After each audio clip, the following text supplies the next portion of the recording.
گلگت بلتستان میں انتخابی دنگل سج گیا، 24 نشستوں پر پولنگ کا عمل شروع۔ پولنگ شام 5 بجے تک بغیر کسی وقفے کے جاری رہے گی۔ 403 امیدوار مد مقابل، مسلم لیگ نون، پیپلز پارٹی اور دیگر جماعتوں میں کانٹے کا مقابلہ متوقع۔ گلگت بلتستان الیکشن میں 9,58,480 ووٹرز اپنا حق رائے دہی استعمال کریں گے۔ مرد ووٹرز کی تعداد 5,03,772 اور خواتین ووٹرز کی تعداد 4,54,708 ہے۔ انتخابات کے لیے قائم 1,391 پولنگ سٹیشنز میں سے 551 انتہائی حساس قرار دیے گئے ہیں۔ انتخابات کے لیے گلگت بلتستان میں سیکیورٹی کے سخت انتظامات، 17,500 پولیس اہلکار سیکیورٹی کے فرائض پر مامور۔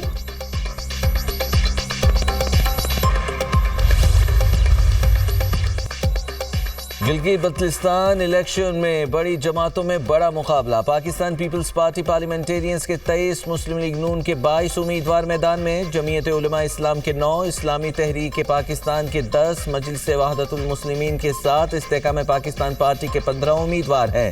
پاکستان نظریاتی پارٹی کے 10 امیدوار الیکشن میں حصہ لے رہے ہیں۔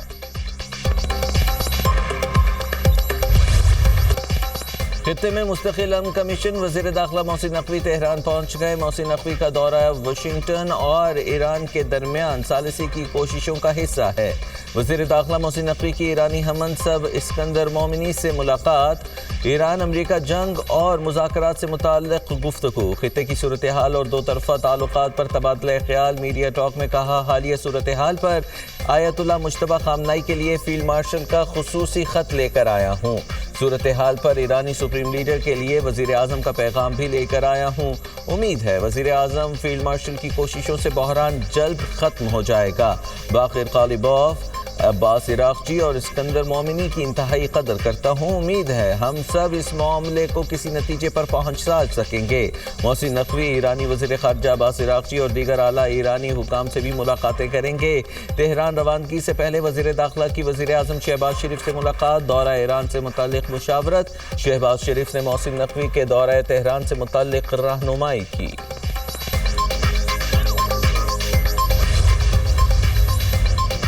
لبنانی آرمی چیف دورہ پاکستان کے لیے روانہ۔ برطانوی خبر ایجنسی کے مطابق فیلڈ مارشل سید عاصم منیر کی دعوت پر لبنانی آرمی چیف پاکستان کا دورہ کر رہے ہیں۔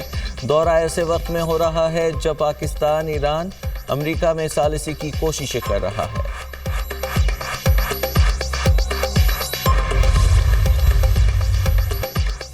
ایران میں رجیم چینج میں ناکامی پر اسرائیل کی خفیہ ایجنسی موساد میں رجیم چینج۔ ایران حکومت کا تختہ الٹنے میں ناکامی پر موساد کے نئے سربراہ رومن گیفمین نے نائب کو برطرف کر دیا۔ رومن گیفمین نے منگل کو موساد کی سربراہی سنبھالی تھی۔ موساد کے انٹرنیشنل ریلیشنز برانچ کے سربراہ نے پیر کو استعفیٰ دیا۔ امریکی نیوز ویب سائٹ کے مطابق امکان ہے کہ مزید افسران کو بھی استعفیٰ دینا پڑے گا۔ رپورٹ کے مطابق نائب سربراہ کو پچھلے سال سینکڑوں ایجنٹ اور شیکل دیے گئے تھے۔ برطرف نائب سربراہ کا نام ظاہر نہیں کیا گیا، صرف حرف اے سے منسوب کیا گیا۔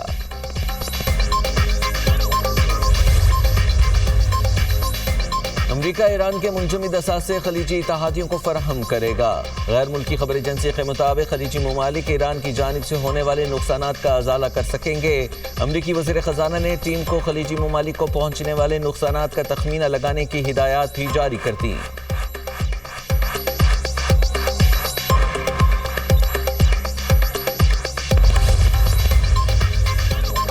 پاسداران انقلاب نے امریکی کارگو جہاز کو قبضے میں لے لیا، ایرانی میڈیا کا دعویٰ۔ ایرانی خبر ایجنسی کے مطابق امریکی کمپنی کے کارگو جہاز کو آبنائے ہرمز میں ٹرانزٹ قوانین اور ضوابط کی خلاف ورزی پر روکا گیا۔ ایرانی پاسداران انقلاب کے مطابق امریکی فوج کی سرپرستی میں 4 جہاز آبنائے ہرمز سے گزرنے کی کوشش کر رہے تھے۔ ایک جہاز کو نشانہ بنا کر روک لیا گیا، باقی 3 جہاز واپس لوٹ گئے۔ امریکی کارگو جہاز کی فوٹیج بھی جاری کر دی گئی۔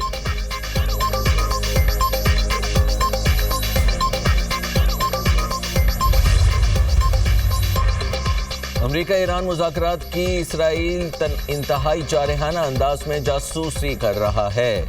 امریکی اخبار کا دعویٰ، رپورٹ کے مطابق پینٹاگن نے اسرائیل کی جانب سے جاسوسی کے خدشات کو انتہائی سطح تک بڑھا دیا ہے۔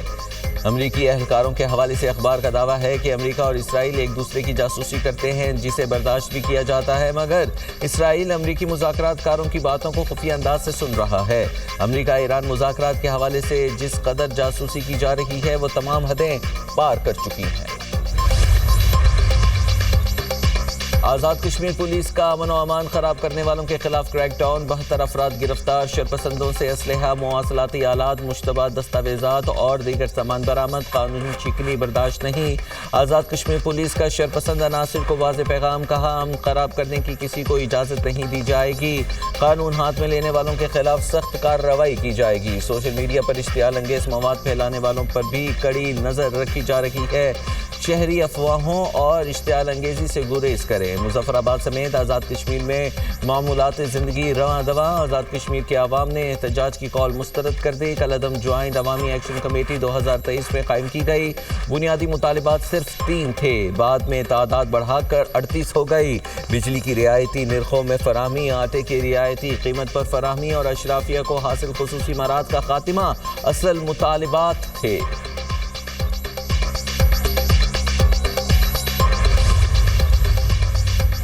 کالعدم جوائنٹ ایکشن کمیٹی کی احتجاج کی کال نامناسب ہے۔ وزیر اعظم آزاد کشمیر فیصل ممتاز راٹھور کی دنیا نیوز سے خصوصی گفتگو، کہتے ہیں جو بھی قانون ہاتھ میں لے گا اس کے ساتھ بھرپور طریقے سے نپٹا جائے گا، مسائل کا حل ڈائیلاگ کے ذریعے ہی نکلتا ہے، خطے میں انتشار کا فائدہ ہمارا دشمن اٹھاتا ہے۔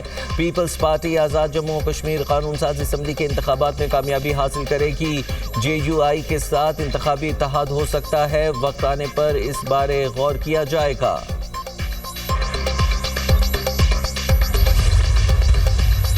آپ 7 تاریخ تک اگر کریں گے ٹھیک ہے، نہیں کریں گے تو ہم جناب نوکار ہیں۔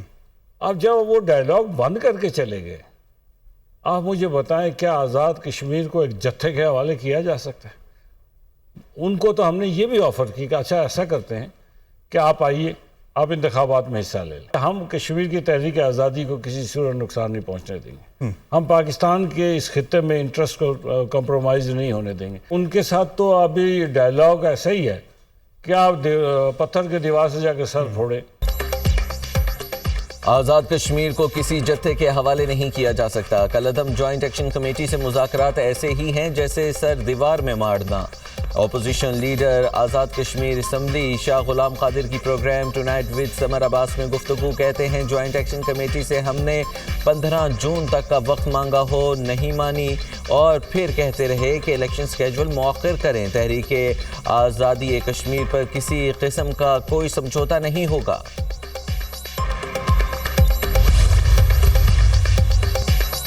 ملک کے بیشتر علاقوں میں شدید ہیٹ ویو کا خدشہ۔ محکمہ موسمیات نے آج سے 12 جون کے دوران ملک کے بیشتر علاقوں میں ہیٹ ویو کا الرٹ جاری کر دیا۔ درجہ حرارت معمول سے 4 سے 6 ڈگری سینٹی گریڈ زیادہ رہنے کا امکان۔ کراچی میں بھی ہیٹ ویو کا امکان۔ شہر قائد میں پارہ 40 سے 43 ڈگری رہنے کا امکان۔ شدید گرمی کے باعث جنوبی پنجاب اور سندھ میں گرد آلود ہوائیں اور آندھی چلنے کا امکان۔ گلگت بلتستان، چترال، دیر، سوات اور کوہستان میں درجہ حرارت 37 سے 40 ڈگری رہنے کا امکان ہے۔ ہیٹ ویو کے پیش نظر عوام کو احتیاطی تدابیر اختیار کرنے کی ہدایات بھی جاری۔